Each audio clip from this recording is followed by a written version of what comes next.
Doctor Zakir Naik, এখনো পর্যন্ত কোনো মা জাকির নায়েকের মতো আরেকটা জাকির নায়েক জন্ম দিতে পারে নাই। ভারতের নরেন্দ্র মোদী জাকির নায়েকের বিরোধিতা করতে গিয়েছিলেন।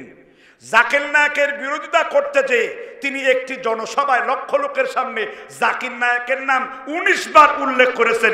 যারা জাকির নায়েকের চিনত না তারা এইবার বলল খবর আছে তো, এই যে লোকটাকে জাকির নায়েকের ভিডিও সার্চ করলো, জাকির নায়েকের বক্তব্য শুনলো, সালাফি হয়ে গেল। জাকির নায়েকের বক্তব্য শুনলো, তারা গীতা রামায়ণ ছেড়ে কোরআনুল কারীমকে চুমো দিয়ে ইসলাম গ্রহণ করে ফেললো। সুতরাং জাকির নায়েকের বিরোধিতা করতে যে জাকির নায়েক যেই দাওয়াত পৌঁছেছে, সেই দাওয়াত সুদূর ভারত থেকে শুরু করে বিশ্বের সকল মুসলিমকে তার দাওয়াত ভাসিয়ে নিয়ে গেল।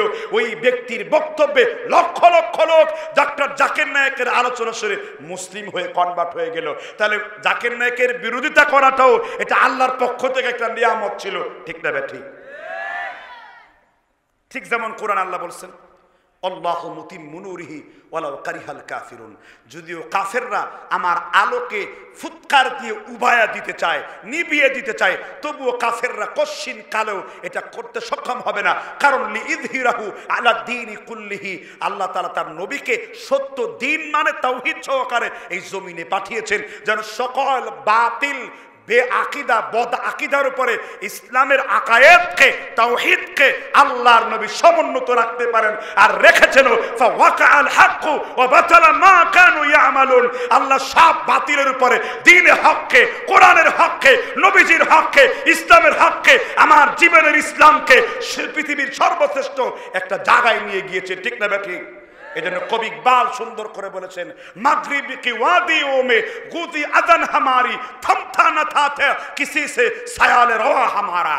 ইসলামের আযান এমন উজ্জ্বল দীপ্ত হয়েছিল, একেবারে ইরাক থেকে শুরু করে, ইরান থেকে শুরু করে ইতালির সিসিল বন্দর পর্যন্ত আল্লাহ তার কোরআনের আওয়াজকে তিনি পৌঁছিয়ে দিয়েছিলেন।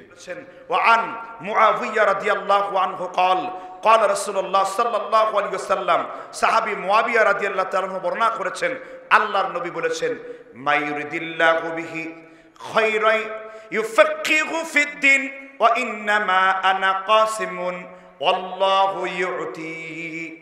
আল্লাহ যার কল্যাণ চান, আল্লাহ যার ভালাই চান, আল্লাহ যার মঙ্গল চান, আল্লাহ যাকে পছন্দ করেন, আল্লাহর নবী মুহাম্মদ রাসূলুল্লাহ বলেছেন কেবল আল্লাহ তাকে দিনের ব্যাপারে সুস্পষ্ট জ্ঞান দান করেন, তাকে দিনের ব্যাপারে প্রাজ্ঞ বানান, তাকে দিনের ব্যাপারে বিজ্ঞ বানান। তার মানে হলো আল্লাহ যার কল্যাণ চান সকলেই হাফেজ কোরআন হতে পারে না, আল্লাহ যার মঙ্গল চান তাকেই কেবলমাত্র আল্লাহ আলেম বানান। আল্লাহর নবী মুহাম্মদ রাসূলুল্লাহ সাল্লাল্লাহু আলাইহি ওয়াসাল্লাম স্পষ্ট করে বলেছেন সুনানে তিরমিজি 1 নম্বর খণ্ড 48 নম্বর হাদিস, আল্লাহর নবী বলেছেন মান সালাকা তারিকান ইয়ালতামিসু ফীহি ইলমান সাহালাল্লাহু লাহু তারিকান ইলাল জান্নাতি। আল্লাহর নবী বলেছেন আল্লাহর কোন বান্দা, আল্লাহর কোন বান্দি যখন ইলম অর্জন করার জন্য একটা পাকে আল্লাহর রাস্তায় বাড়ায় দেয়, অগ্রসর করে দেয়, আল্লাহ রাব্বুল আলামিন ওই বান্দা বান্দির জন্য জান্নাতের রাস্তাকে আল্লাহর পক্ষ থেকে সহজ করে দেওয়া হয়। আপনি যখন একটা কদম দিলেন ইলম শিক্ষার জন্য, জান্নাতের রাস্তাকে সহজ করে দিলেন আল্লাহ সুবহানাহু ওয়া তাআলা। মাদ্রাসার শিক্ষার মনোনয়ন দিয়েছেন মুহাম্মদ রাসূলুল্লাহ সাল্লাল্লাহু আলাইহি সাল্লাম। আর মাদ্রাসার বিপরীতে যে শিক্ষা আছে তা প্রচলিত শিক্ষা। এই শিক্ষার পার্থক্য কোথায় একটু আমরা বুঝি একটা হাদিসকে সামনে রেখে। এই হাদিসটি সহিহ বুখারীর কিতাবুল ফিতান 4044 নম্বর বর্ণনায়, একই হাদিস ইমাম মুসলিম তার সহিহ মুসলিমে বর্ণনা করেছেন। ফাতহুল বারী ইবনে হাজার আসকালানী 4th খণ্ড 410 নম্বর পৃষ্ঠাতে এনেছেন। আব্দুল্লাহ ইবনে উমর বর্ণনা করেছেন আল্লাহর নবী মুহাম্মদ রাসূলুল্লাহ সাল্লাল্লাহু আলাইহি সাল্লাম বলেন ইন্না মিন আশরাতিস সাআ, কিয়ামতের পূর্বে একটি শর্ত হলো ইরফাউল ইলম, আল্লাহ কোরআন হাদিসের জ্ঞানগুলোকে উঠিয়ে নেবেন, ইয়াযবুতাল জাহলু, এবং মূর্খতাকে সমাজের মধ্যে ছড়িয়ে দেবেন। তার মানে কোরআন হাদিসের ইলম অর্জন উঠে যাবে কয়েকটি ভাবে। এর মধ্যে একটি প্রকার হলো মানুষ মাদ্রাসার শিক্ষাকে, ইসলাম শিক্ষাকে অভিশপ্তের শিক্ষা মনে করবে, মানুষ মাদ্রাসার শিক্ষাকে কুসংস্কারচ্ছন্ন শিক্ষা বলে মনে করবে, আর মানুষ দুনিয়ার শিক্ষাকে প্রাধান্য দেবে। এই জন্য বাচ্চা বড় হলে বাচ্চার চাইতে ব্যাগ বড়, কিন্ডারগার্টেন আগে ধরো। 16 কেজি বাচ্চার গলায় 26 কেজি ওজনের বই দিয়ে বাচ্চাকে স্কুল কলেজে পাঠানো হচ্ছে। স্কুল কলেজ নিন্দনীয় আমি এমনটি বলবো না, তবে স্কুল কলেজ গুরুত্বপূর্ণ। আগে কোন শিক্ষার পরে? কোন শিক্ষার পরে? কোরআন শিক্ষার পরে। কোরআন শিক্ষা মানে হলো দিন শিক্ষা। কোরআন শিক্ষা মানে হলো কি? দিন শিক্ষা, ইসলাম শিক্ষা। এই জন্য আমি সুস্পষ্ট করে আপনাদেরকে বলতে চাই, মাদ্রাসার শিক্ষার মনোনয়ন আল্লাহর পক্ষ থেকে দেওয়া হয়েছে, আর স্কুলের শিক্ষাটা ইংরেজদের তৈরিকৃত সিলেবাস থেকে দেওয়া হয়েছে। যে স্কুলে পড়ে আপনার ছেলে মেয়ে খুব কমই আল্লাহওয়ালা হয়। এই জন্য আপনার ছেলে যখন বড় হবে, আপনার ছেলেকে নিয়ত করবেন একজন আলেম বানাবার জন্য। একজন কি বানাবার জন্য? আলেম বানাবার জন্য। এই কথা আমরা সবাই জানি, কিন্তু সেই ডানা অনুযায়ী, এলেম অনুযায়ী আমল করতে আমরা প্রস্তুত নই। ঠিক না ঠিক? জি। এবার পয়েন্ট নাম্বার 2 আমরা আলোচনা করি যে এই স্কুলের শিক্ষার দ্বারা আপনার ছেলে মেয়ে কি শিখছে। কতগুলো উদাহরণ আমি আপনাকে দিব। স্কুল কলেজের শিক্ষার প্রথম সবক দেওয়া হয় হারামের উপরে। কিরকম? মিশকাতুল মাসাবিহের মধ্যে একখানা হাদিস রয়েছে, আল্লাহর রাসূল বলেছেন, কেউ যদি কারো সম্মান দাঁড়িয়ে করে মাকআদাহু মিনান নার, সে যেন তার থাকার জায়গা জাহান্নামের তলদেশে করে নেয়। কোনো ব্যক্তিকে যদি কেউ কিসে সম্মান করে? দাঁড়িয়ে সম্মান করে। কিসে সম্মান করে? দাঁড়িয়ে সম্মান করে। মাদ্রাসার প্রথম সবকে দাঁড়িয়ে সম্মান করা হয় নাকি কি দিয়ে সম্মান করা হয়? আসসালামু আলাইকুম ওয়া রাহমাতুল্লাহ বলা হয়। ঠিক না ঠিক? কারণ সালামের প্রচলন করা এটা রাসূলুল্লাহ সাল্লাল্লাহু আলাইহি ওয়াসাল্লামের সুন্নত, কিন্তু স্কুল কলেজ কি করছে? দাঁড়িয়ে সম্মান দিচ্ছে। মানে শুরুটাই হলো বিভ্রান্তির উপরে। ঠিক না ঠিক? আল্লাহ তাআলা পৃথিবীর সব কিছু সৃষ্টি করার পূর্বে প্রথম কি সৃষ্টি করেছেন? এই হাদিসটা মুসলিম শরীফ বুখারীতে 47 পৃষ্ঠায় এসেছে। আউয়ালু মা খালাকাল্লাহুল কালাম, আল্লাহ সর্বপ্রথম সৃষ্টি করলেন কি? কলম। আর আল্লাহ তাআলা কোরআনুল কারীমে স্পষ্ট প্রথম কি বলেছেন? ইকরা, তোমরা কি করো? পড়তে শুরু করো, মানে পড়ো। আর এই ইকরা বলতে কিন্তু দুনিয়ার জাগতিক পড়া নয়। ইকরা বলতে বোঝানো হয়েছে কোরআন কারীমকে ভালো করে পড়া, ভালোভাবে বুঝা। এই ইকরা বলতে বোঝানো হয়েছে যে নিঃসন্দেহে এই কোরআন পড়লে তোমাদের অবস্থার পরিবর্তন হবে, কোরআনের মাধ্যমে বিপ্লব সাধিত হবে, তোমরা শিক্ষিত হবে। আর আল্লাহ যত কণ্ঠে বলছেন, আর রহমান আল্লামাল কোরআন খলাকাল ইনসান আল্লামাহুল বায়ান। তিনি রহমান, তিনি ইনসানকে সৃষ্টি করেছেন, আর তিনি মানুষকে কোরআনও শিক্ষা দান করেছেন। এই জন্য আমার শিক্ষার সর্বস্তরে কোরআনের শিক্ষা থাকতে হবে। আমার শিক্ষার আদর্শের সব জায়গাতে কোরআন কারীমের শিক্ষাকে বাস্তবায়ন করতে হবে। এটাই আল্লাহর হুজ্জত, এটাই রাসূলুল্লাহর হুজ্জত, এটাই ঈমান ইসলাম শিক্ষার মূল শিক্ষা। জোরে বলেন ঠিক কিনা? এজন্য আমাদেরকে কি শিখতে হবে? কোরআন শিখতে হবে। আল্লাহর নবী মুহাম্মদ রাসূলুল্লাহ সাল্লাল্লাহু আলাইহি ওয়াসাল্লাম বলেছেন, পৃথিবীর অন্য মানুষও শ্রেষ্ঠ। অন্য মানুষকে আল্লাহ শ্রেষ্ঠত্ব দিয়েছেন। কেউ বিভিন্ন জিনিস করে শ্রেষ্ঠত্বর দরজা পেয়েছে। আল্লাহর নবী মুহাম্মদ রাসূলুল্লাহ সাল্লাল্লাহু আলাইহি ওয়াসাল্লাম বলেছেন, তোমাদের মধ্যে সবথেকে আল্লাহর কাছে সম্মানিত ব্যক্তিকে, সর্বোত্তম ব্যক্তিকে আল্লাহর নবী বলেছেন, খায়রুকুম মান তাআল্লামাল কুরআন ওয়া আল্লামা। আল্লাহর নবী বলেছেন, তোমাদের মধ্যে সবথেকে বেশি আল্লাহর কাছে সম্মানিত, আল্লাহ যাকে সবথেকে বেশি পছন্দ করেন, যে ব্যক্তি নিজেও কোরআন পড়ে আরেকজনকে কোরআন শিক্ষা দেয়। এই জন্য মাদ্রাসায় যখন আপনি গেলেন, আপনাকে ছোটবেলা থেকে কোরআন পড়ানো হলো, কারণ আপনার সন্তান যখন মাদ্রাসায় পড়লো, তার প্রত্যেকটা অক্ষরের জন্য আল্লাহর পক্ষ থেকে 10টা করে নেকি লিখে দেওয়া হয়। সুনানে তিরমিজির বর্ণনায় আল্লাহর নবী বলেছেন, মান ক্বারাআল কুরআন হারফান ফালাহু 10 হাসানা। আল্লাহর নবী বলেছেন, কেউ যদি কোরআন কারীম থেকে একটা অক্ষর তেলাওয়াত করে, আল্লাহ রাব্বুল আলামিন তার আমলনামায় একটা অক্ষরের বিনিময়ে 1টা 2টা না আপনি আলিফ পড়লেন 10টা নেকি পেয়ে গেলেন, লাম পড়লেন 10টা নেকি পেয়ে গেলেন, মিম পড়লেন 10টা নেকি পেয়ে গেলেন। আল্লাহর নবী বললেন একটা অক্ষর পাঠ করার বদলতে আল্লাহ তাআলা আপনার আমল নামায় 10টা সওয়াব লিখে দেন। এটা স্কুলে পড়ে আদায় হয় না, স্কুলে পড়ে আদায় হওয়া সম্ভব না। এজন্য আপনার ছেলেকে স্কুলে পড়াবেন না মাদ্রাসায় পড়াবেন, এটার বুঝাবার জন্য আরেকটু আলোচনার গভীরে প্রবেশ করি। আমাদের বাংলাদেশের একটা ছেলে হাফেজে কোরআন প্রতিযোগিতায় প্রথম হয়েছে, ঠিক না ঠিক? এদেশে খেলোয়াড়দেরকে সম্মানিত করা হয়, জুয়ার কোর্টে বসে 4 ছক্কা কষে তাকে সম্মানিত করা হয়, কিন্তু কোরআনের এত সম্মান দেওয়া হয়, তার যথাযোগ্য সম্মান দেওয়া হয় না। কেউ যদি সুন্দর একটা সিনেমা রিলিজ করে তাকে যে তাদের দেশে উঠিয়ে পাঠিয়ে দেওয়া হয়, কিন্তু কোরআন প্রতিযোগিতায় যদি প্রথম হয় এবং সে যদি বাংলাদেশের গৌরব বয়ে আনে, তাকে নিয়ে দেখবেন মিডিয়াগুলো এবং মিডিয়া পাড়ার এই সাংবাদিকের আতুর ঘরেরা তারা কিন্তু তাকে নিয়ে তেমন মাতামাতি করে না। তবে কিছু কিছু ইসলামিক কালামিস্ট এবং কিছু কিছু টেলিভিশনের অ্যাক্টার্স এবং কিছু কিছু ভালো লোক রয়েছে যারা কোরআনের খাদেমদেরকে, যারা কোরআনের ধারক বাহকদেরকে, যারা হাফেজ কোরআনদেরকে সম্মান দিতে শিখেছে। আর আল্লাহর নবী মুহাম্মদ রাসূলুল্লাহ সাল্লাল্লাহু আলাইহি সাল্লাম বলেছেন এই কোরআনের সম্মান তো কিয়ামত পর্যন্ত থাকবে, ঠিক না ঠিক? এটা আমার বক্তব্য নয়, হাদিস উল্লেখ রয়েছে। জামিউল হাদিস আল্লামা জালালউদ্দিন সুয়ুতী রাহমাতুল্লাহ আলাইহি তিনি হাদিস বর্ণনা করেছেন। আল্লাহর নবী মুহাম্মদ রাসূলুল্লাহ বলেছেন যাহিরুহু আনিকুন ওয়া বাতিনুহু আমিকুন লাহু নাজুমুন ওয়া আলা নাজুমিহি লা তুহসা আজাইবুহু ওয়া লা তুবলা গরাইবুহু ফিহি মাসাবিহিল হুদা ওয়া মানারিল হিকমা। আল্লাহর নবী বলেছেন আল্লাহর কোরআনকে বাইরে থেকে তোমাদের কাছে পুরানো মনে হয়, জীর্ণ শীর্ণ মনে হয়, কিন্তু আল্লাহর কোরআনে রয়েছে ভিতরে নতুনের পরে আরো নতুন। লাহু নাজুমুন ওয়া আলা নাজুমিহি, আল্লাহর কোরআনে রয়েছে তারকার পর আরো তারকা। যতই পড়বে আমি আল্লাহ রাব্বুল আলামিন ততই তোমাদের কাছে এই কোরআনকে নতুন বানিয়ে দেব।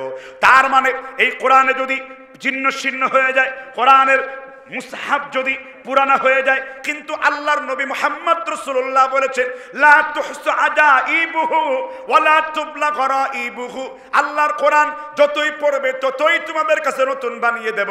কোরআনের বয়স হয়েছে 1423 বছর, কিন্তু এখনো পর্যন্ত কোরআন আপনাদের কাছে নতুন থাকবে কিয়ামত পর্যন্ত। আল্লাহ রাব্বুল আলামিন এই কোরআনকে মানুষের জন্য নতুন এবং সংরক্ষিত করে রেখে দেন। সুবহানাল্লাহ।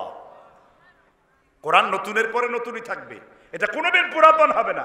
আপনি চাইলে এটাকে পুরাতন করতে পারবেন না। এই জন্য মাদ্রাসায় শিক্ষাবেন, এই জন্য কারণ আপনার ছেলে কোরআনের খেদমত হবে।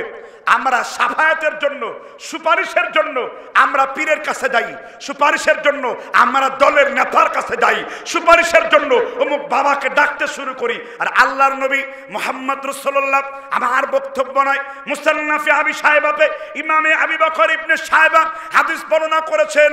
আল্লাহর নবী মুহাম্মদ রাসূলুল্লাহ সাল্লাল্লাহু আলাইহি ওয়াসাল্লাম তিনি বলেছেন কিয়ামতের দিন এই কোরআন তোমার জন্য আল্লাহর দরবারে শাফায়াত করবে, সুপারিশ করবে। মানে হলো এই কোরআন আপনার পক্ষে সুপারিশ করবে, আরেকজন ব্যক্তিও আপনাদের জন্য সুপারিশ করবে। আল্লাহ তাকে শাফায়াতে কুবরা দান করবেন, তার নাম কি? আরেকজন ব্যক্তিও শাফায়াত করবেন, তার নাম কি? আল্লাহর অনুমতি কর্মে তাকে শাফায়াতে কুবরা দেওয়া হবে।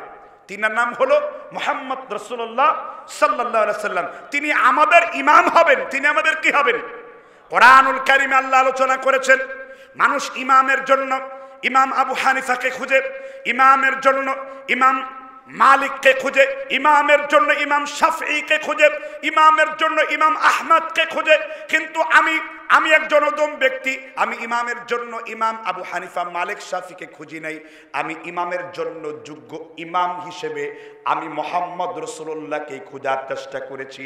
কেননা আল্লাহ রাব্বুল আলামিন কোরআন কারীম 17 নম্বর সূরা বানী ইসরাঈলে জানান 71 নম্বর আয়াত, ইয়াওমা নাদউ কুল্লা উনাসিম বিইমামিহিম, কিয়ামতের দিন হাদা আকবার লিশারফিন, আহলে হাদিসের জন্য মর্যাদার বিষয় হলো এটাই। ইবনে কাসির তাফসীরের মধ্যে লিখেছেন, ইবনে কাসির তাফসীরে উল্লেখ করেছেন, আহলে হাদিসের জন্য অন্য কোন ইমাম বরাদ্দ করা হয় নাই। যে ব্যক্তি আল্লাহর নবীর হাদিসকে আঁকড়ে ধরবে তাদের ইমাম হবেন মুহাম্মাদুর রাসূলুল্লাহ সাল্লাল্লাহু আলাইহি ওয়াসাল্লাম। ইমাম কাসির বলেছেন, হাদা আকবার লিশারফিন, তাদের জন্য বিশাল বড় মর্যাদার অধিকারী কারা? তাদের ইমাম অন্য কোন ব্যক্তি নয়, তাদের ইমাম আহজাই নয়, তাদের ইমাম বুখারী নয়, তাদের ইমাম মুসলিম নয়, তাদের ইমাম শাতিবী নয়, তাদের ইমাম হলো ইমামুল মুরসালিন খাতামুন নবিয়্যিন মুহাম্মদ রাসূলুল্লাহ সাল্লাল্লাহু আলাইহি ওয়াসাল্লাম। ইবনে কাসির এটা উল্লেখ করেছেন তাফসীর ইবনে কাসিরের মধ্যে। এজন্য শাফায়াতের জন্য এই কোরআন আপনার জন্য উপকারী, আর শাফায়াতের জন্য আল্লাহর অনুমতি ক্রমে রাসূলুল্লাহ সাল্লাল্লাহু আলাইহি সাল্লামের সুন্নাহ অনুযায়ী হাদিস মাফিক জীবন যাপন করলে আল্লাহর রাসূলও আপনার জন্য সুপারিশ করবে। একটু জোরে বলেন না আলহামদুলিল্লাহ। তাহলে এখন বুঝলেন তো, এই যে হাফেজকে যে সম্মান করা হয়েছে, আপনারা টাকার জমানোর জন্য কেউ ব্র্যাক ব্যাংক, কেউ ইসলামিক ব্যাংকে রাখেন, ঠিক না? ঠিক। মুক্তাকে আল্লাহ তাআলা ঝিনুকের মধ্যে ভরে রাখেন, ঠিক না? ঠিক। মেঘমালাকে আল্লাহ এই বিশাল বড় আকাশের মেঘমালার মধ্যে বৃষ্টিকে তিনি লুকিয়ে রাখেন, ঠিক না? ঠিক। এই আম গাছের আমকে পাতা দিয়ে কাণ্ড দিয়ে সংরক্ষণ করেছেন। তদ্রূপ আল্লাহ সুবহানাহু ওয়া তাআলা এই কোরআন কারীমকে সংরক্ষণের জন্য কোন ব্যাংকে তৈরি করেন নাই, কোন পাহাড়কে দেন নাই। আল্লাহ সূরা হাসরের শেষ 4টি আয়াতের আগের আয়াতে বলেছেন, লাউ আনজালনা হাদাল কুরআন আলা জাবালিন লারাআইতাহু খাশিআম মুতাসাদ্দিআম মিন খাশিয়াতিল্লাহ। আল্লাহ তাআলা কোরআন কারীমে বলেছেন, যদি আমি এই কোরআনকে কোন পাহাড়ের উপর নাজিল করে দিতাম তাহলে পাহাড় দীর্ণ বিদীর্ণ হয়ে যেত। কিন্তু আমি আল্লাহ তাআলা এই কোরআনকে কোনো পাহাড়ের উপর নাজিল করি নাই, আমি এই কোরআনকে মানুষের কলবের মধ্যে দিয়েছি। আর আল্লাহ সূরা হিজরে চ্যালেঞ্জ করেছেন, নাহনু নাযালনা যিকরা ওয়া ইন্না লাহু লাহাফিজুন। আল্লাহ বলেছেন, কোরআন নাজিল করেছি আমি, আর কোরআন হেফাজত করার দায়িত্ব আমি আল্লাহ নিজেই নিয়ে নিয়েছি। নাহনু নাযালনা যিকরা ওয়া ইন্না লাহু লাহাফিজুন। কোরআন নাজিল করেছি আমি, আর এটাকে হেফাজত করার, সংরক্ষণ করার, এটাকে সম্পূর্ণ মাহফুজ রাখার দায়িত্ব আমি আল্লাহ নিজে নিজে নিয়ে নিয়েছি। সুবহানাল্লাহ। অন্য কোন মানুষকে দেইনি। আল্লাহর নবী মুহাম্মদ রাসূলুল্লাহ বলেছেন সাল্লাল্লাহু আলাইহি ওয়াসাল্লাম, আমার কথা নয়, এই হাদিসটি উল্লেখ করেছে আল্লামা ইমাম সাহাবী রাহমাতুল্লাহ আলাইহি, ইবনে উসাইমিনের উস্তাদ ছিলেন। যদি আমার দেশে প্রশ্ন করা হয় আপনি কোন তাফসীর পড়েন, কেউ বলবে আমি বয়ানুল কোরআন পড়ি, কেউ বলবে আমি মারিফুল কোরআন পড়ি, কেউ বলবে আমি জালালাইন পড়ি। কিন্তু যদি একজন সত্যিকার সালাফিকে প্রশ্ন করা হয় আপনি কোন তাফসীর পড়েন, উত্তর আসবে আমরা উসাইমিনের উস্তাদ আল্লামা সাহাবীর তাফসীর সাদি পড়ি।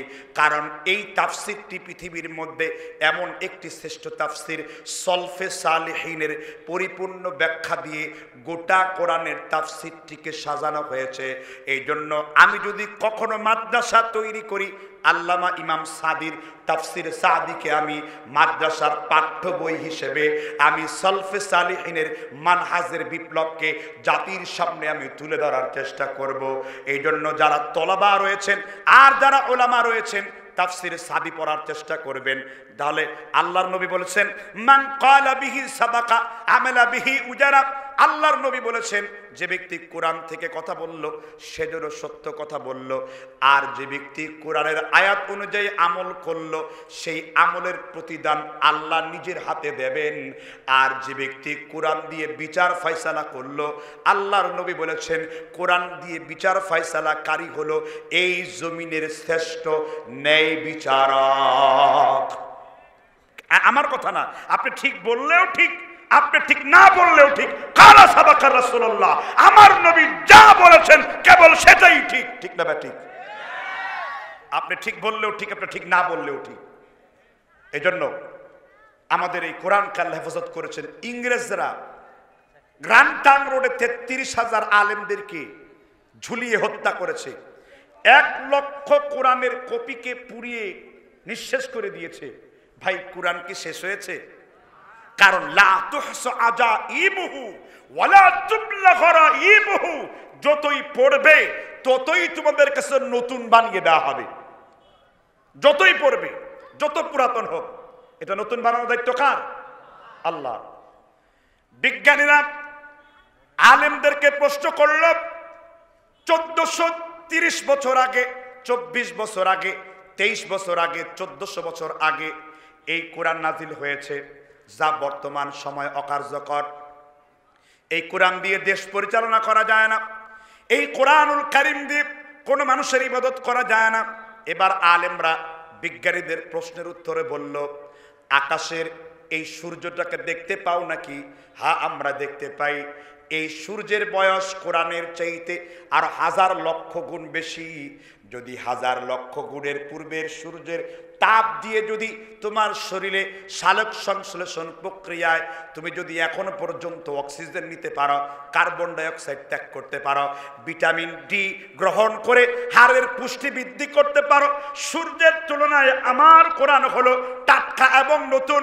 সূর্য ম্লান হয়ে যাবে, সূর্য নিঃশেষ হয়ে যাবে, কিন্তু কোরআনুল কারীমের মুজিজা আল্লাহর নবী বলেছেন, মা বিন ইলা ইয়াউমিল কিয়ামাতি, আল্লাহর কোরআনকে আল্লাহ রাব্বুল আলামিন কিয়ামত পর্যন্ত মানুষের জন্য অক্ষুণ্ণ রেখে দেবেন। সূর্যের আলো ম্লান হবে, সূর্য যদি এখনো টাটকা তাপ দিতে পারে, তাহলে এখনো পর্যন্ত আপনার কোরআন সার্ভিস দিবে। এবার সাধারণ শিক্ষিত লোকেরা বলল, তোমরা খালি মুসলমানরা কোরআন পড়ে ভূত আর জিন ঝাড়ফুঁক করো, কোরআনের মধ্যে কোনো বিজ্ঞানের কোনো আলোচনাই নাই। আল্লাহর কসম, এই কোরআন হলো বিজ্ঞানের সর্বশ্রেষ্ঠ মার্কাস। আলহামদুলিল্লাহ বলেন। ডক্টর জাকির নায়েক, এখনো পর্যন্ত কোনো মা জাকির নায়েকের মতো আরেকটা জাকির নায়েক জন্ম দিতে পারে নাই। ভারতের নরেন্দ্র মোদী জাকির নায়েকের বিরোধিতা করতে গিয়েছিলেন। জাকির নায়েকের বিরোধিতা করতে যে তিনি একটি জনসভায় লক্ষ লোকের সামনে জাকির নায়েকের নাম 19 বার উল্লেখ করেছেন। যারা জাকির নায়েকের চিনত না, তারা এইবার বলল, খবর আছে তো এই যে লোকটাকে।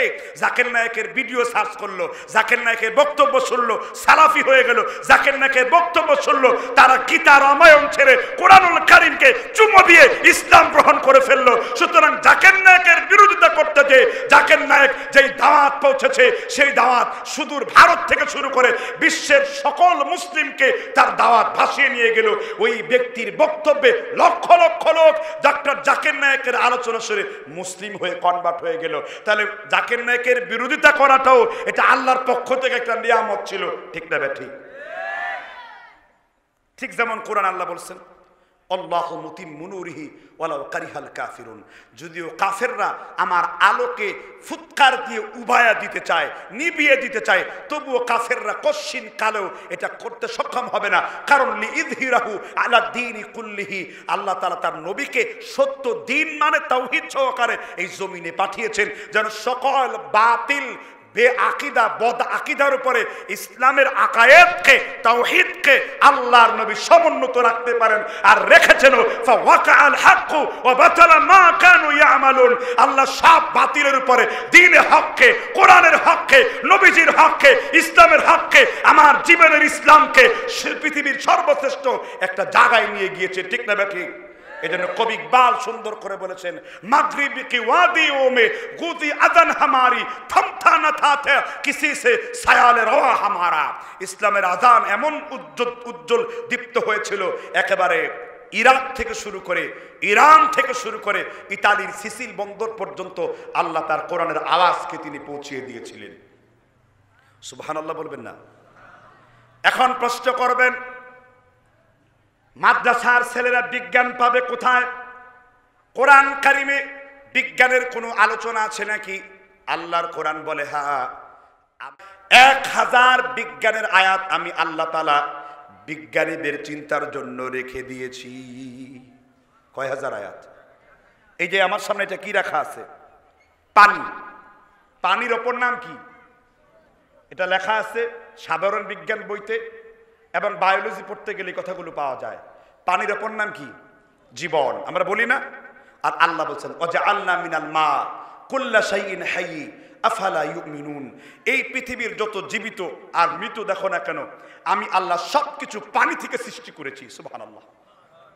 আল্লাহ সূরা ওয়াকিয়া আলোচনা করেছেন 34 নম্বর আয়াতের পরে, আফারাআইতুম মা আল্লাযী তাশরাবুন ওয়া আনতুম আনসালতুমুহু মিনাল মুসনি আম নাহনুল মুনজিলুন লাউ নাশাউ জাআলনাহু উজাজান ফালাউলা তাশকুরুন। আফারাআইতুম মা আল্লাযী তাশরাবুন। হে দুনিয়ার মানুষেরা, পুরুষেরা, যুবকেরা, যুবতীরা, কাফেররা, বেঈমানরা, তোমরা যারা কোরআন কারীমের মওজুজাকে অস্বীকার করেছো, আল্লাহ তাআলা তাদেরকে চ্যালেঞ্জ করেছেন, তোমরা কি লক্ষ্য করে দেখো না? ফারাআইতুম মা আল্লাযী তাশরাবুন, তোমরা যে পানিগুলোকে পান করো, অর্থাৎ প্রচন্ড গরম লাগলে পরে পানি খেয়ে আমরা কলিজাকে ঠান্ডা করি, প্রশমিত করি। সারাদিন রোজা রেখেছি, সিয়ামের কত কষ্ট, প্রচন্ড একেবারে টকবকে রোদের মধ্য থেকে এসে ঠান্ডা পানি দিয়ে ইফতারি করি, ঠিক না ঠিক? আবার নামাজের মধ্যে ঠান্ডা পানির বয়ান করি, আল্লাহুম্মা বাঈদ বাইনি ওয়া বাইনা খতায়ায়া। এই সানার মধ্যে ঠান্ডা পানির নিয়ামতের কথাও এখানে স্বীকার করে ফেলি। আল্লাহ তাআলা এই জন্য বলেছেন, তোমরা যে পানিগুলোকে পান করো, চিন্তা ভাবনা করো। আফারাআইতুম মা আল্লাযী তাশরাবুন, তোমরা যে মাগুলা পানিগুলোকে পান করো, চিন্তা করে দেখো, গবেষণা করে দেখো, আমি আল্লাহ এই পানিগুলোকে উপরের দিকে উঠিয়ে নিয়েছি। পানিগুলো উপরের দিকে উঠানোর সময় লবণাক্ত পানি ছিল, অনেক বিষাক্ত পানি ছিল, ড্রেনের পানি ছিল। আল্লাহ তাআলা বলছেন, লাউ নাশাউ জাআলনাহু উজাজান ফালাউলা তাশকুরুন। কিন্তু আমি যখন তোমাদের জন্য আকাশ থেকে বৃষ্টি আকারে নাজিল করলাম, আমি কোনো লোনা পানি তোমার জন্য ফেলি নাই, আমি কোনো লবণাক্ত পানি ফেলি নাই, আমি তোমাদের জন্য মিষ্টি ঠান্ডা পানি তোমার জন্য বৃষ্টি আকারে আকাশের উপর থেকে নাজিল করে দিয়েছি। বিজ্ঞান তো আবিষ্কার করলো কালকে, আর কোরআন কারীম 1400 বছর আগেই পানির বিজ্ঞান, পানি সংক্রান্ত কোরআনে প্রায় 234টির বেশি আয়াত রয়েছে শুধু পানি বিজ্ঞানের কথা। সুবহানাল্লাহ বলবেন না?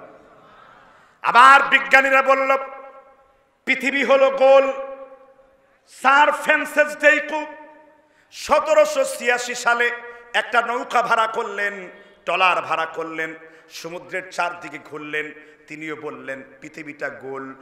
আর স্যার ফ্রান্সিস ডেইকুর আরো প্রায় 1200 বছর আগে আল্লাহ তাআলা কোরআনে বলেছেন, ওয়াল আর বা'দা যালিকা দাহাহা, আমি আল্লাহ এই পৃথিবীকে ওট পাখির ডিমের মতন গোল বানিয়েছি। একটু জোরে আওয়াজ দিয়ে বলেন সুবহানাল্লাহ। তাহলে আল্লাহর কোরআনুল কারীমের বিজ্ঞান আপনার বিজ্ঞানের বহু বছর পূর্বে। এই জন্য আল্লাহ তাআলা বলেছেন, ইয়াসিন হুরফে মুকাত্তাআত, আল্লাহ ছাড়া এর অর্থ কেউ জানে না। ওয়াল কোরআনিল হাকিম, আল্লাহ তাআলা বলছেন বিজ্ঞান যুক্ত, বিজ্ঞান মিশ্রিত, বিজ্ঞানের সাথে সম্পর্কিত বিজ্ঞানময় কোরআন কারীমের কসম। সুবহানাল্লাহ বলবেন না?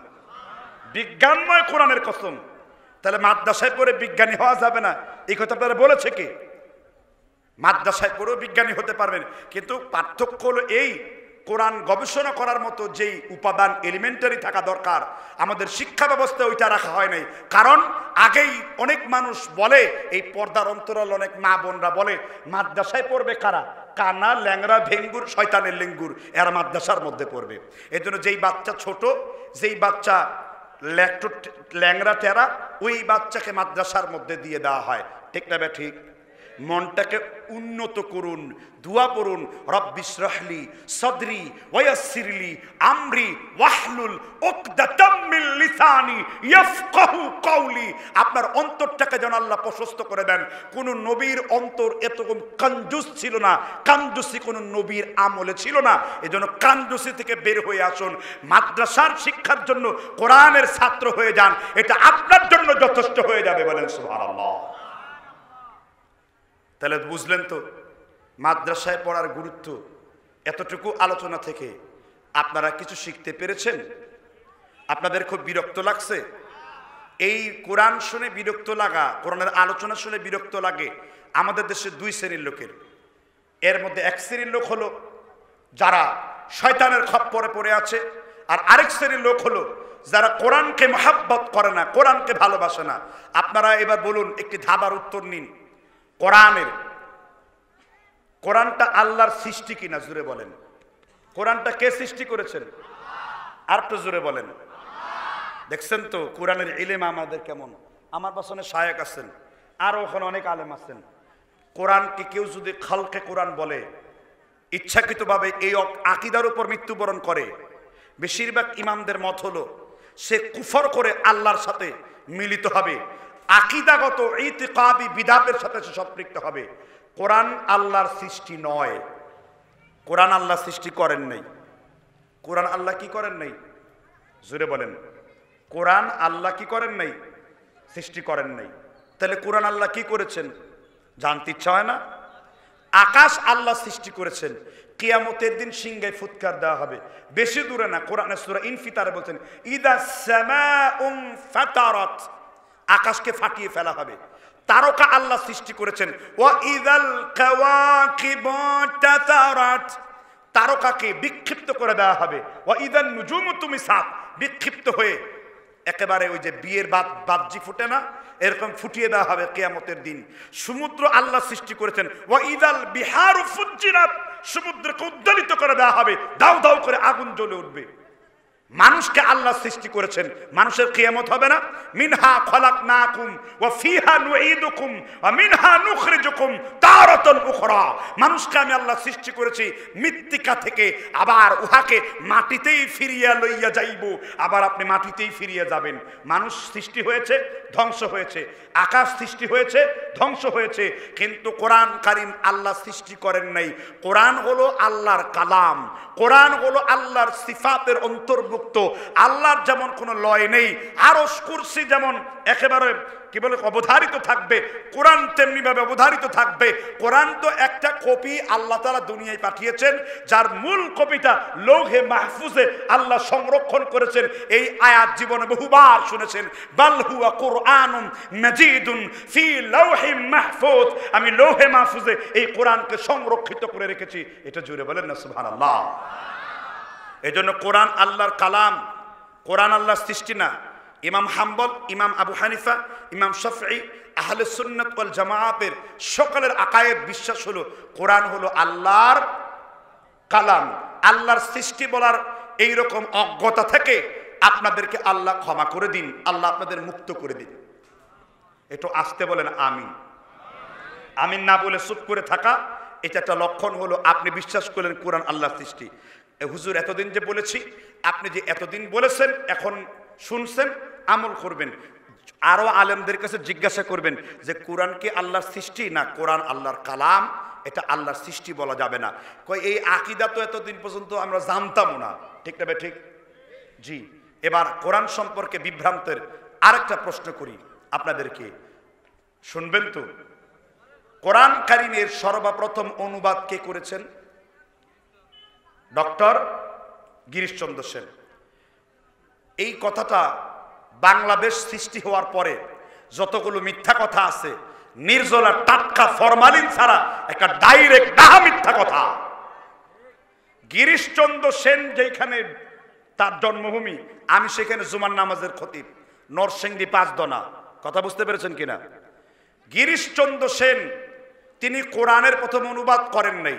কোরআনের অনুবাদ করেছিলেন রংপুর বিভাগের মাওলানা আমির উদ্দিন বাসুনিয়া এবং টাঙ্গাইল বাসাইল থানার অন্তর্ভুক্ত মাওলানা নাইম উদ্দিন। এই দুইজন ব্যক্তি 16 পারা আর বাকি অংশটুকু 14 পারা, এই মোট 30 পারা কোরআন তারা অনুবাদ করেছিলেন।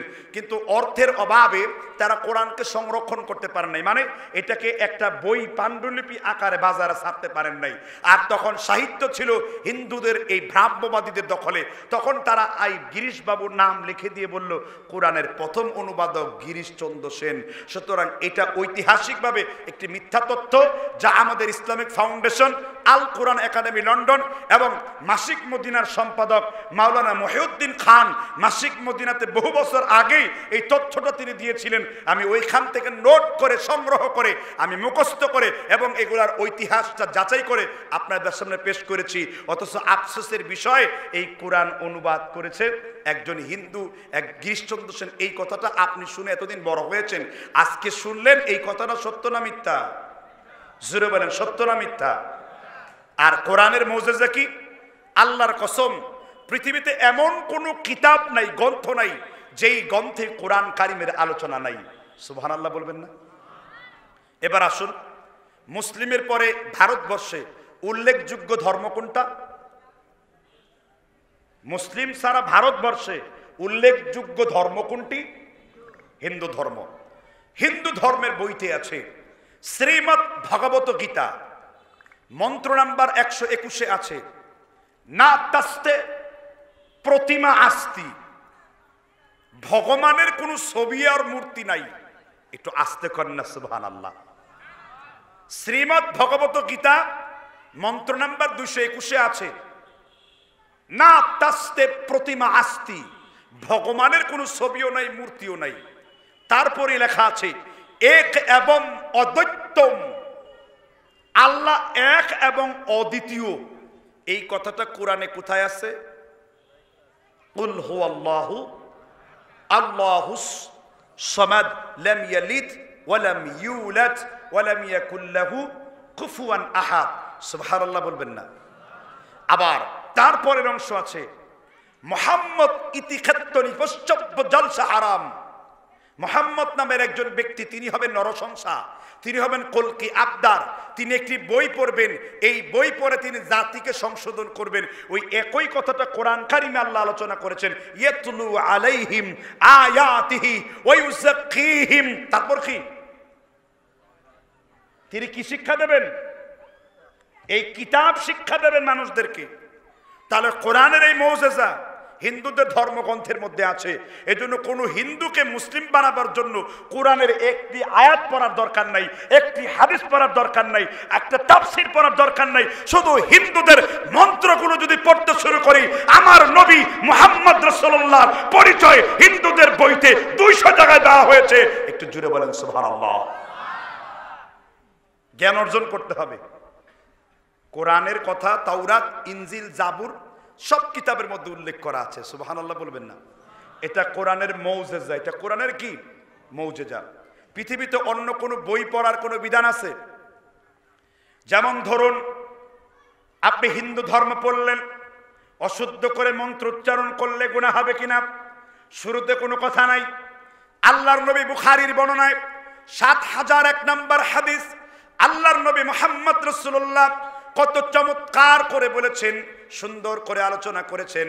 আবু হুরায়রা বর্ণনা করেছেন, আল্লাহর নবী বলেছেন, তোমাদের মধ্যে কোনো ব্যক্তি যদি ইয়াতাগান্না বিল কুরআন ফালাইসা মিন্নি, মাল্লাম ইয়াতাগান্না বিল কুরআন, তোমাদের মধ্যে কোনো ব্যক্তি যদি সুর করে কোরআন না পড়ে, মুহাদ্দিসগণ ব্যাখ্যা করেছেন, তোমাদের মধ্যে কোনো ব্যক্তি যদি তাসহিহ করে সহি করে কোরআন না পড়ে, তাহলে ওই ব্যক্তি আমি বিশ্বনবী সাল্লাল্লাহু আলাইহি সাল্লামের উম্মতের কেউ নয়।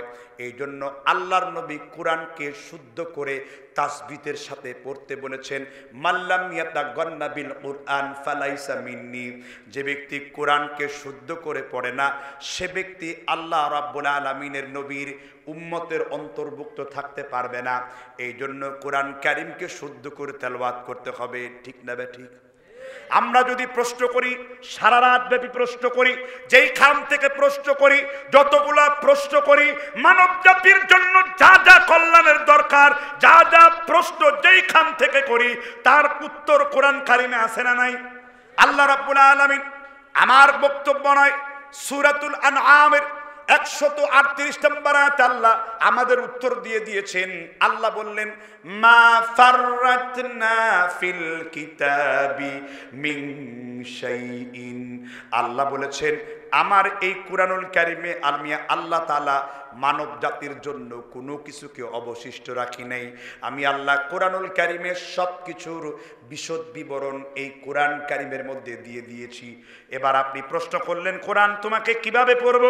কোরআন বলল, ওয়ারাতিলিল কোরআনা তারতিলা, তোমরা আমার কোরআনকে ধীরে ধীরে পড়ো, তোমরা আমার কোরআনকে আস্তে আস্তে করে পড়ো। আমার নবী যেখানে থেমেছেন তোমরা থামো, আমার নবী যেখানে টেনেছেন তোমরা টানো। আমার নবীকে সুন্দর, আমার নবীর যেভাবে কোরআন পড়েছে তোমরা ওইভাবে কোরআন পড়ো। এই জন্য কাবা ঘরের মধ্যে যখন ইমাম আব্দুর রহমান সুদাইসি সুললিত কণ্ঠে কোরআন যখন পড়তে শুরু করে, কাবা ঘরের 27 রমজানে মানুষের কান্নার রোল পড়ে যায়। মনে হয় যেন আল্লাহর কোরআনের বাড়ি দ্বারা কোরআনের নূর মানুষের উপরে কাবা ঘরে বর্ষণ হয়। এটা হলো কোরআনের বিউটিনেস, এটা হলো কোরআনের সৌন্দর্য। আমরা বললাম কোরআন তোমাকে কিভাবে পড়বো, তোমাকে পড়লে আমার লাভ কি? সূরা বনী ইসরাঈলের 81 নম্বর 82 নম্বর আয়াত আল্লাহর কোরআন উত্তর দিয়েছে, ওয়ানুনাজ্জিলু মিনাল কোরআনি মা হুয়া শিফা। আমি আল্লাহ তাআলা এই কোরআনকে মানব জাতির জন্য সমগ্র রোগের ওষুধ করে পাঠিয়েছি। করোনার মহা ওষুধ কোরআন, আপনার মাথা ব্যথার মহা ওষুধ কোরআন, আপনার যত ওষুধ আছে সব কিছুর চিকিৎসা আল্লাহ রাব্বুল আলামিন কোরআন কারীমের মধ্যে দিয়ে দিয়েছেন। আমরা কোনো চিকিৎসা খুঁজে পাই আর কোনো কিছু পাই না। বলেন সুবহানাল্লাহ। আপনি যেখান থেকে প্রশ্ন করেন সে কোরআন। আর কোরআন শেখানো হয় কোন জায়গাতে? মাদ্রাসাতে। তাই আপনার বাচ্চাকে কোথায় পাঠাবেন? মাদ্রাসায় নাকি দুর্দশায়? কারণ যার কলবের মধ্যে কোরআন নাই তার কলব হলো শয়তানের ঘর। যেই ঘরের মধ্যে কোরআন নাই সেই ঘরটা হলো শয়তানের বাসস্থান। ঠিক না ঠিক? আপনি যে কোরআনের কথা বলছেন, একবারও তো হাদিসের কথা বলেন নাই। আমি তো কোরআন আর হাদিসের মধ্যে কোনো পার্থক্য খুঁজে পাই না। আমাকে একজন প্রশ্ন করে, হুজুর কোরআন বড় না হাদিস বড়? আমি বলি, জামে গ্রন্থ হিসেবে কোরআন বড়, কিন্তু ব্যাখ্যার গ্রন্থ হিসেবে কোরআনের থেকে হাদিস অনেক বড়। জামে মর্যাদার দিক থেকে কোরআন সব থেকে বড়, কিন্তু ব্যাখ্যার দিক থেকে কোরআন বড় না হাদিস বড়? হাদিস সব থেকে বড়। কারণ কোরআনের কোন আয়াতের ব্যাখ্যা হাদিস ছাড়া করতে পারবেন না। যারা বলে আসে কোরআন মানি হাদিস মানি না, তারা হলো ডাইরেক্ট কাফের। কারণ ইবনে উসাইমিন ফতোয়া দিয়েছেন, যে ব্যক্তি মুস্তালিহুল হাদিস, হাদিসের পরিভাষাকে, হাদিসের প্রমাণিতকে, হাদিসের হুজ্জাতকে অস্বীকার করবে, টাটকা কাফের। অলরেডি আমাদের আহলে হাদিস হয়ে যাওয়ার পরেও ঠিকমতো সালাফদের বই পুস্তক না পড়ার কারণে অলরেডি মুরাদ বিন আমজাদ মুরতাদ বিন আমজাদে পরিণত হয়ে গেছে। মুরাদ বিন আমজাদ এখন কি হয়ে গেছে?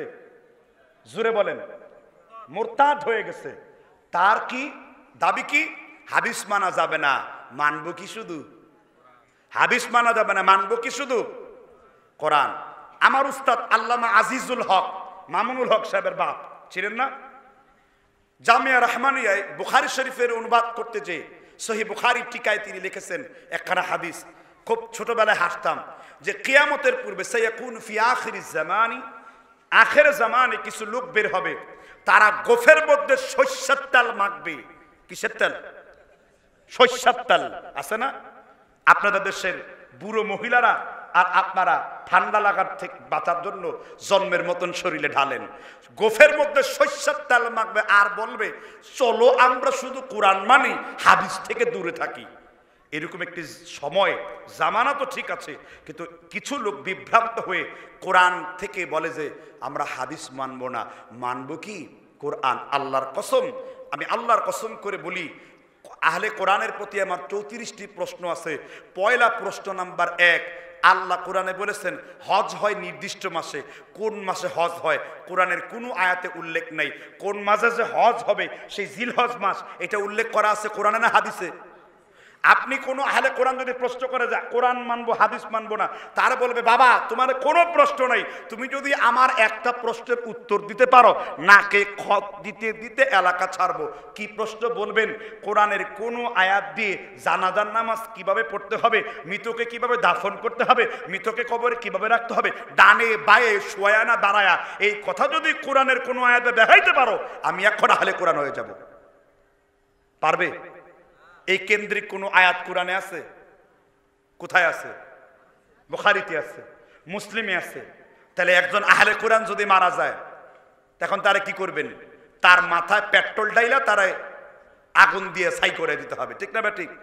ছাইও তো করতে পারবেন না, কারণ তো তার মৃত্যু যে কেমন হবে একটা বিরাট দ্বন্দ্বের মধ্যে পড়ে যাবে। এই জন্য হাদিস বাদ দিয়ে কোরআনকে যারা বলবে আমরা মানি না, এক কথায় হানাফি, মালিকি, শাফিঈ, হাম্বলি, মুফতাবিহিল কওল ওয়া আলাইহিল ফাতওয়া। সব ফতোয়ার মূল হলো যে ব্যক্তি কোরআন মানে হাদিস মানে না ওই ব্যক্তি কাফের, ওই ব্যক্তি কাফের। যারা তাদের অনুসরণ করে তারাও কাফের, কোনো সন্দেহ নাই। এজন্য আহলে কোরআন যেখানে আছে আমাদের আন্দোলন সেইখানে আছে। আহলে কোরআন আর হিজবুত তাওহীদ আর কাবিয়ানি আর হলো শিক্ষা আর হলো মাজারি আর সুন্নি নামদারি কবর পূজারীর তাদের মধ্যে কোনো পার্থক্য নাই। তারা হলো এক মায়ের উপযুক্ত সন্তান, ঠিক না ঠিক?